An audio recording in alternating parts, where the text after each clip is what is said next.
Di awal film, kita diperlihatkan dengan sebuah keluarga, di mana di dekat rumah keluarga itu terlihat sedang terjadi badai yang cukup besar. Pada malam itu, mereka memutuskan pergi ke ruang bawah tanah untuk berlindung sementara waktu.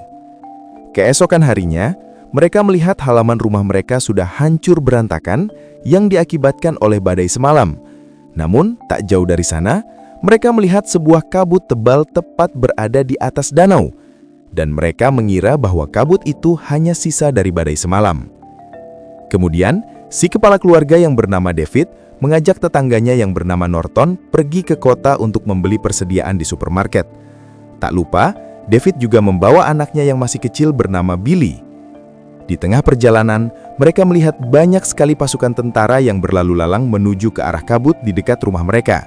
Mereka pun kebingungan dengan hal tersebut.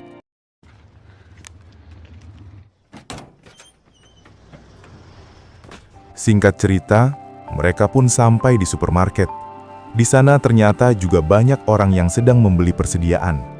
Namun tak lama kemudian, terdengar bunyi alarm darurat di luar supermarket yang menandakan bahwa ada sesuatu yang terjadi di kota tersebut. Dan benar saja, tiba-tiba ada seorang pria tua berlari ke arah supermarket itu dengan tubuh yang dipenuhi luka. Pria tua itu mengatakan bahwa ada sebuah kabut tebal mengarah ke supermarket dan terdapat sesuatu di dalamnya, sehingga pria tua itu menyuruh orang-orang untuk menutup pintu supermarket tersebut. Tak lama kemudian, terlihat kabut asap yang dimaksud sudah sampai ke supermarket tersebut, dan tiba-tiba supermarket itu pun berguncang seperti ada gempa bumi yang datang. Mereka semua pun yang berada di dalam sana terlihat ketakutan dengan apa yang terjadi barusan. Kemudian ada ibu-ibu yang ingin keluar dari supermarket itu.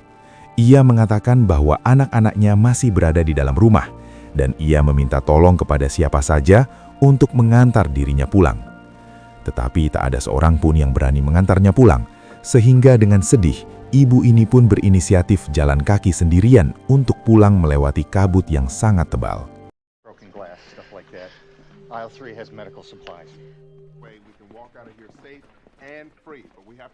Singkat cerita, David pun pergi ke gudang toko untuk mencari sesuatu yang bisa dimanfaatkan. Namun ia sangat terkejut ketika melihat ada sesuatu yang mencoba masuk secara paksa ke dalam sana. Melihat itu, David pun segera pergi dari sana, dan ia langsung bercerita kejadian sebelumnya kepada orang lain yang berada di supermarket itu. Namun mereka malah tidak percaya dengan omongan David, sehingga David pun mengajak mereka untuk mengeceknya bersama-sama ke dalam gudang. Di dalam sana, mereka tidak menemukan apapun yang mencurigakan. Namun ada salah satu pemuda yang dengan pedenya malah membuka rolling door itu dan tiba-tiba saja Pretty scary, ain't it, Norm? Yeah, right. Norm? Get it off! Get it off! Get this freaking thing off me!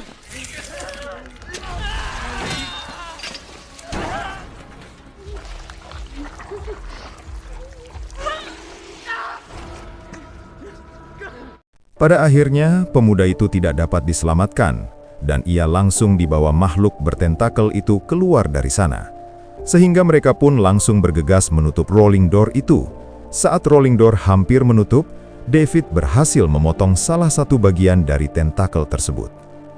Kini mereka pun mempercayai perkataan David dan menyadari bahwa di dalam kabut ada monster mengerikan yang sedang menunggu mereka. Kemudian, semua orang yang ada di supermarket itu pun dikumpulkan untuk menceritakan situasi yang terjadi di sana. David pun menjelaskan bahwa ada salah satu pemuda yang tewas akibat ditarik oleh monster tentakel yang muncul dari dalam kabut sebelumnya. Namun sesuai dugaan, orang-orang di supermarket itu tidak ada yang percaya dengan cerita David. Lalu orang-orang yang tidak percaya itu dibawa ke dalam gudang, dan mereka pun baru percaya saat melihat potongan tentakel itu yang sebelumnya dipotong oleh David. Setelah itu, orang-orang di supermarket pun berinisiatif untuk membuat perlindungan di dalam sana dengan menutup semua kaca yang ada di supermarket. Namun di sini Norton yang merupakan tetangga David masih tidak percaya dengan keberadaan monster di dalam kabut. Tetapi orang-orang yang percaya tidak menanggapinya dan terus memperkuat barikade tersebut.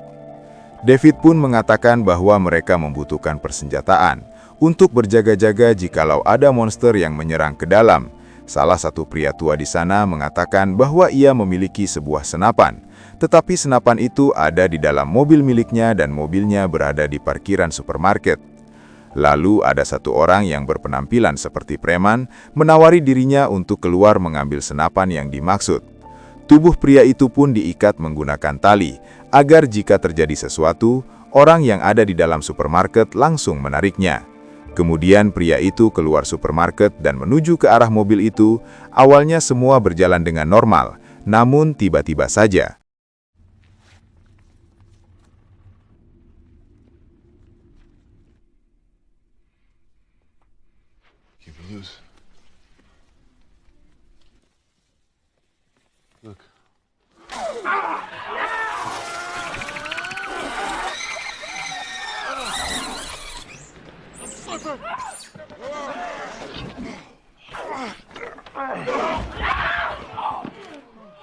Ketika mereka kembali menarik tali itu, mereka melihat talinya sudah berlumuran darah, dan pria yang sebelumnya keluar tinggal tersisa bagian kakinya saja.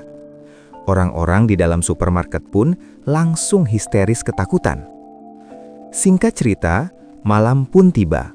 Ketika ada salah satu pria yang hendak makan, tiba-tiba ada seekor makhluk aneh yang hinggap tepat di depannya. Mereka pun dikejutkan dengan segerombolan serangga besar yang datang ke supermarket tersebut. Para serangga itu pun berusaha memecahkan kaca karena mereka tertarik oleh cahaya dari lampu yang berada di dalam supermarket. Para serangga itu pun mulai berdatangan lebih banyak, mulai dari yang kecil hingga yang besar. Menyadari hal itu, mereka pun bergegas untuk mematikan lampu di sana.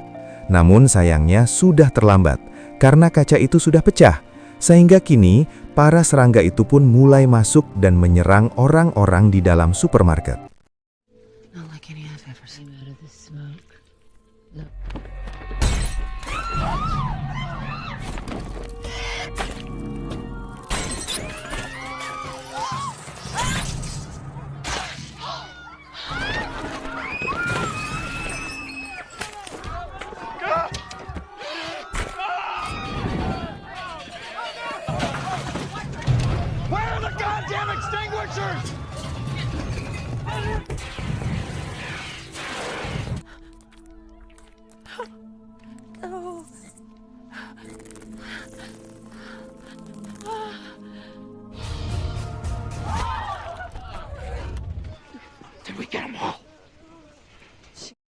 Setelah berhasil membunuh para serangga yang masuk ke sana, mereka pun langsung memperbaiki sistem keamanan di dalam supermarket itu.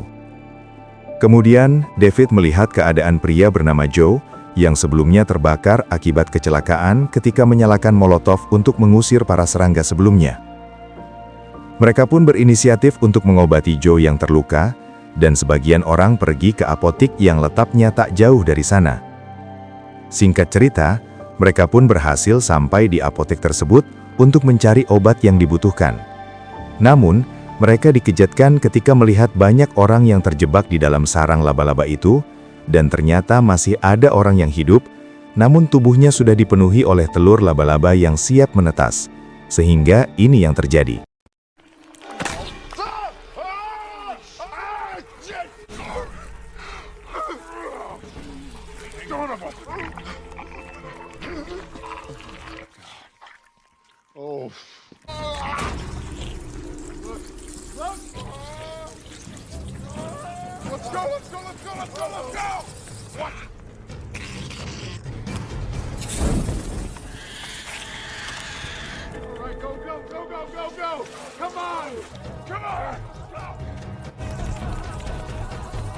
Mereka pun kembali ke supermarket tanpa membawa hasil, dan Joe juga sudah tewas akibat luka bakarnya yang cukup parah. Kemudian ada seorang wanita bernama Carmody yang percaya bahwa semua yang terjadi saat ini adalah hukuman dari Tuhan. Carmody juga mengatakan bahwa ia adalah utusan Tuhan yang dipercaya untuk menyelamatkan umat manusia jika mau mengikuti dirinya.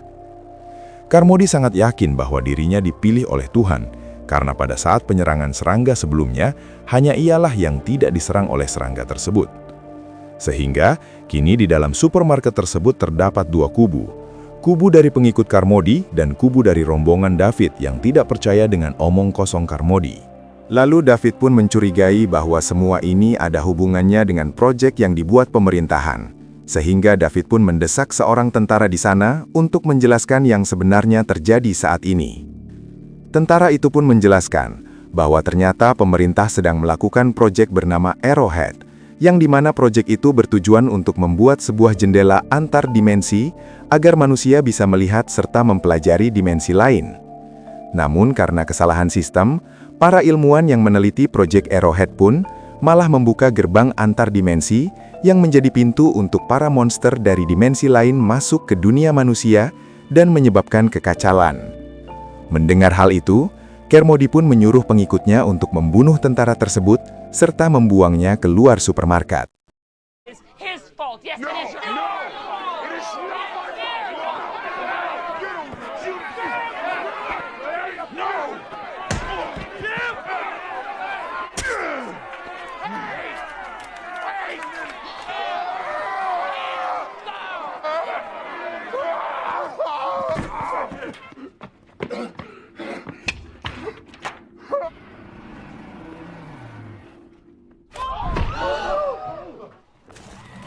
Carmody dan pengikutnya pun mulai barbar dan tak terkendali, sehingga David serta rombongannya pun berencana untuk pergi dari supermarket itu, takut mereka akan menjadi korban selanjutnya. Namun saat hendak keluar dari sana, rombongan David dihadang oleh Carmody yang sudah tahu akan kepergian David dan rombongannya.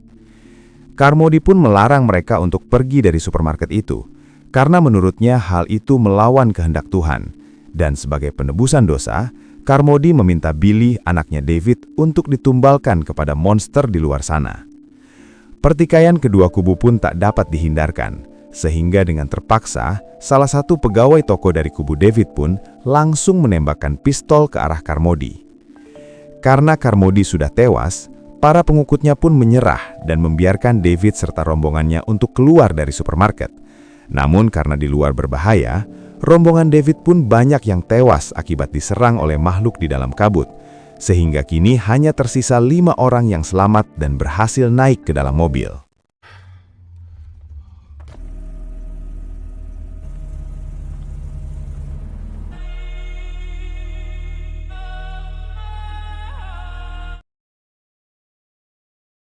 Singkat cerita, David pun sampai ke depan rumahnya.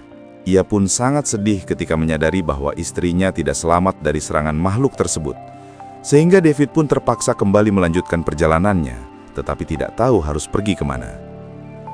Di sepanjang jalan, mereka melihat keadaan sekitar yang sudah hancur, serta dipenuhi makhluk-makhluk mengerikan. Setelah cukup lama mengendarai, bensin mereka pun habis di tengah jalan. Mereka pun terlihat sangat putus asa, karena menyadari cepat atau lambat mereka akan tewas. Mereka pun berniat untuk mengakhiri hidup menggunakan pistol yang dipegang David, namun pelurunya hanya tersisa 4, sedangkan jumlah mereka ada 5, sehingga ini yang terjadi.